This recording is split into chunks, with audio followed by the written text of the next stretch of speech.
سنت کو چھوڑ کے بدعات کا راستہ اپنایا جاتا ہے تو کسی ملک کے اندر اذان سے پہلے درود ہے، کسی ملک کے اندر جمعے کے خطبے کے بعد، جمعے کی نماز کے بعد مشترکہ قیام کی حالت میں درود ہے، کسی ملک کے اندر کوئی رکوع کی حالت میں بڑے ہل ہل کے اللہ اللہ کا ذکر کر رہا ہے، کسی ملک کے اندر بند کمرے کے اندر اندھیروں میں ضربیں لگ رہی ہیں، کسی ملک کے اندر بڑی بڑی تسبیحوں پہ ذکر ہو رہا ہے، کسی ملک میں کاؤنٹنگ مشینیں چل رہی ہے۔ یہ ہر ملک کے اندر بدعتیں الگ ہے کیونکہ ہر کسی کا ایجاد کرنے والا الگ ہے۔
مسجدیں جدا، مذہب جدا، کتابیں جدا، امام جدا، مسائل جدا، عقائد جدا۔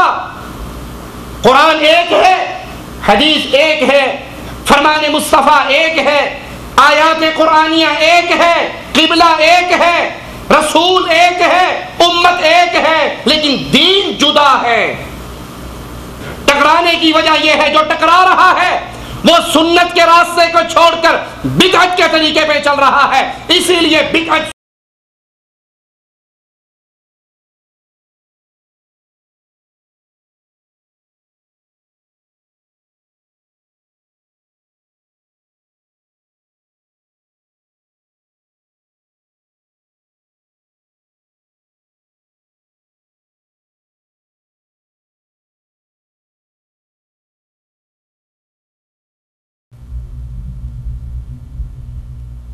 إن الحمد لله نحمده ونصلي على رسوله الكريم أعوذ بالله من الشيطان الرجيم بسم الله الرحمن الرحيم وأن هذا صراطي مستقيما فاتبعوه ولا تتبعوا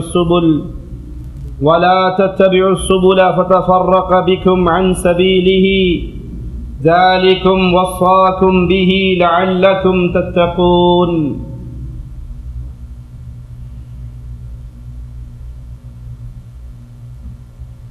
شریعت اسلامیہ کا مقصود یہ ہے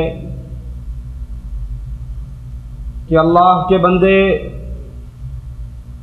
اللہ کی بھیجی ہوئی شریعت پہ عمل کریں، جو دین امام کائنات امام الانبیاء محمد الرسول اللہ صلی اللہ علیہ وسلم کے ذریعے ہم تک پہنچا اس میں اپنے پاس سے اضافے نہ کریں، بدعات کے دروازے کو نہ کھولیں، بلکہ جو حکم جو فیصلہ شریعت کر دیتی ہے اپنے آپ کو وہیں تک محدود رکھیں، اور جو دین اسلام کے اندر نت نئے کاموں کا اضافہ کرتے ہیں، بدعات کا دروازہ کھولتے ہیں،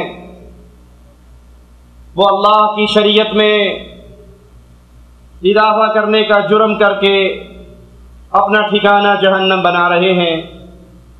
آئیے بدعات کے بارے میں اللہ کے کلام اور امام الانبیاء علیہ السلام کے فرامین کو سنیں اور دیکھیں شریعت ہمیں تعلیم کیا دے رہی ہے، ہمارے اوپر ڈیوٹی کیا لگائی جا رہی ہے، ہمارے اوپر پابندی کیا ہے۔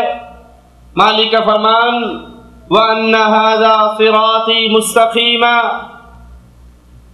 یہ سیدھا راستہ، یہ میرا راستہ جو بالکل سیدھا ہے۔ اللہ کی شریعت کا راستہ ٹیڑھا نہیں ہے، اللہ کی شریعت کے راستے میں کوئی کمی کجی ٹیڑھ پن نہیں ہے۔ بلکہ دین اسلام کا یہ راستہ بالکل سیدھا۔ اہل ایمان کو حکم کیا ہے؟ فاتبعوہ، تم اسی راہ کے راہی بنو، اسی راستے کے اوپر چلو، اسی راہ کی پیروی کرو جو سیدھا راستہ ہے۔ سیدھا خط، سیدھا راستہ کون سا ہوا کرتا ہے؟ دو نقطوں کے درمیان سیدھی لائن کو صراط مستقیم کہا جاتا ہے، جس میں کوئی بل نہ ہو، زگ زیگ نہ ہو، ٹیڑھ پن نہ ہو۔ امام الانبیاء کے فرامین، اللہ کی شریعت کے احکام، یہ سیدھا راستہ ہے۔ جو اس راہ پر چلے گا وہ سیدھا اللہ کی جنت میں داخل ہوگا۔ اور مالک کا حکم بھی یہی ہے، اس راہ کے راہی بنو، وَلَا تَتَّبِعُوا السُّبُلَ، اور راہوں کے راہی نہ بنو، دوسرے راستوں پہ نہ چلو، اللہ اور اس کے رسول کے طریقے کو چھوڑ کر باقی راہیں بھی موجود ہیں، ان کے راہی نہ بنو۔ اگر تم ان راہوں پہ چلو گے تو نتیجہ کیا نکلے گا؟ فَتَفَرَّقَ بِكُمْ عَنْ سَبِيلِهِ، تم ان ٹیڑھی راہوں پہ چلنے، اگر اس راہ پر چل نکلے تو تم صراط مستقیم سے گمراہ ہو جاؤ گے۔ وہ اللہ کی رسی، وہ سیدھا راستہ، وہ صراط مستقیم تمہارے ہاتھ سے چھوٹ جائے گا اگر تم ٹیڑھی راہوں کے راہی بنے، کسی اور راستے کے اوپر چلے۔ ذَلِكُمْ وَصَّاكُمْ بِهِ لَعَلَّكُمْ تَتَّقُونَ، اللہ تعالیٰ تم کو تاکیدی حکم دیتا ہے تاکہ تم پرہیزگاری اختیار کرو۔ اس آیت کے اندر بھی صراط مستقیم سے مراد اللہ اور اس کے رسول کا راستہ، سنت کی اتباع کا راستہ، اور باقی راہوں سے مراد اہل بدعت کے راستے، جنہوں نے دین اسلام کی شکل کو بگاڑنے کا جرم کیا، دین اسلام کے اندر نت نئے کام کر کے لوگوں کے سامنے یہ تصویر کشی کی کہ نعوذ باللہ شاید شریعت پوری رہی تھی، ہم نے یہ کام کیا تو یہ نقص جو رہ چکا تھا ہم اس کو پورا کر رہے ہیں۔ مالک کے دوسرے فرمان پہ غور کیجئے، وَعَلَى اللَّهِ قَصْدُ السَّبِيلِ وَمِنْهَا جَائِرٌ وَلَوْ شَاءَ لَهَدَاكُمْ أَجْمَعِينَ، اور اللہ پر سیدھی راہ کا بتا دینا ہے، اللہ پر سیدھی راہ کا بتا دینا ہے۔ اور بعض ٹیڑھی راہیں بھی ہیں، سیدھی راہ جو محمد کریم کا راستہ ہے، سیدھی راہ جو اللہ کا راستہ ہے، سیدھی راہ جو کتاب اللہ اور سنت رسول صلی اللہ علیہ وسلم کا راہ ہے، یہ سیدھی راہ ہے۔ اور اللہ کہتا ہے کہ اللہ نے تو یہ سیدھی راہ بتا دی، اس کے علاوہ ٹیڑھے راستے بھی ہیں، اس کے علاوہ اور راہیں بھی ہیں۔ وَلَوْ شَاءَ لَهَدَاكُمْ أَجْمَعِينَ، اللہ چاہے تم سب کو ہدایت دے دے، لیکن جنت میں داخلے کے لیے ایک راستہ ہے، صراط مستقیم ایک ہے۔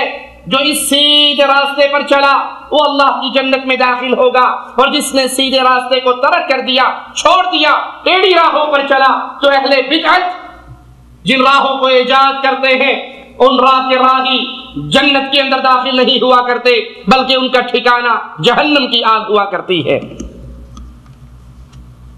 قرآن حکیم کی ان آیات کو اپنے دل میں اتاریے، پھر معاشرے پہ نگاہ دوڑائیے۔ اسلام کے نام پہ ہونے والے کتنے ہی اعمال ہیں جن سے اسلام کی تعلیمات کے بالکل برخلاف اسلام خاموش ہے۔ ان مسائل میں قرآن حکیم اور اللہ کے نبی کے فرمان نے کوئی تعلیمات نہیں دی۔ یہ اسلام کے نام پہ ہونے والے اعمال، اسلام کے اندر ان کا کوئی وجود نہیں ہے۔ اس آیت کے اندر بھی قصد السبیل سے مراد حق کا راستہ ہے، اور ٹیڑھی راہوں سے مراد اہل بدعت کی راہیں ہیں۔